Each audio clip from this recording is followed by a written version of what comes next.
I had been planning that party for months, not a casual get-together, but a proper celebration, something classy, memorable, something that would bring together all the people I cared about.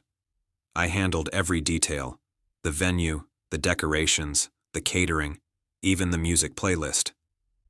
I spent more than I probably should have, but it was my way of showing appreciation for the people in my life, and for my wife, who I thought would be thrilled. The night started well enough. Guests arrived, compliments were exchanged, laughter filled the room. I felt proud, happy even, as I watched everyone enjoying themselves. I caught my wife's eye at one point. She was smiling, but something felt off. Her smile didn't quite reach her eyes, and she seemed distracted, talking to a group of people more intently than anyone else. Then the moment came. She approached a small group I hadn't met yet, people who seemed to be acquaintances from her work. She walked up with that confident, charming demeanor I once admired. One of them turned to me, and before I could even open my mouth to greet them, she said, "Oh, this is my driver. He made all of this happen tonight." Driver. I froze. My chest tightened, my mind raced. I had paid for everything. I had coordinated the entire event. Every expense, every arrangement, every late-night phone call, all of it. And she introduced me like I was someone employed to chauffeur her, someone whose only purpose was to serve her, invisible in every other way. I opened my mouth to correct her. "It's not true," I wanted to say. "I planned this party. I paid for everything. I'm not—" But the words stuck in my throat. The laughter around the group had already started. A few people smiled politely, unsure whether to laugh or look away. Some whispered to each other, casting glances that made me feel exposed, embarrassed in a way I hadn't felt in years. I looked at her, hoping for some acknowledgement, some correction, some apology. Nothing.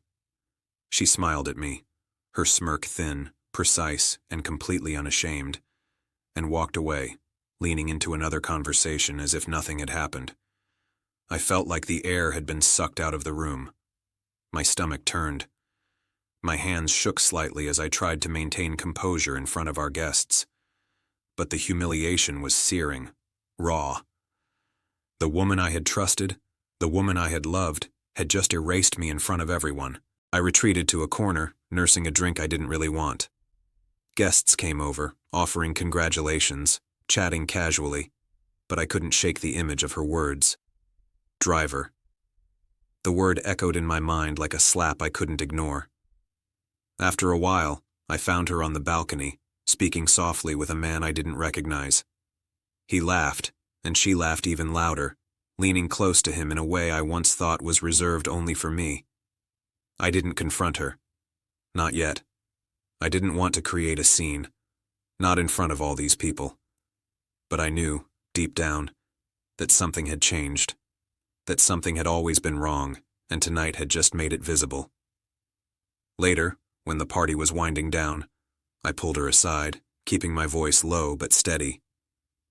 "Why did you introduce me like that?" I asked. She raised an eyebrow. "Like what?" "Like I'm your driver, like I had nothing to do with this party at all." She shrugged. "I don't know. It was a joke." A joke. I felt my hands clench into fists. "A joke? You just humiliated me in front of everyone I care about, and you call it a joke?" She rolled her eyes. "You're taking this too seriously.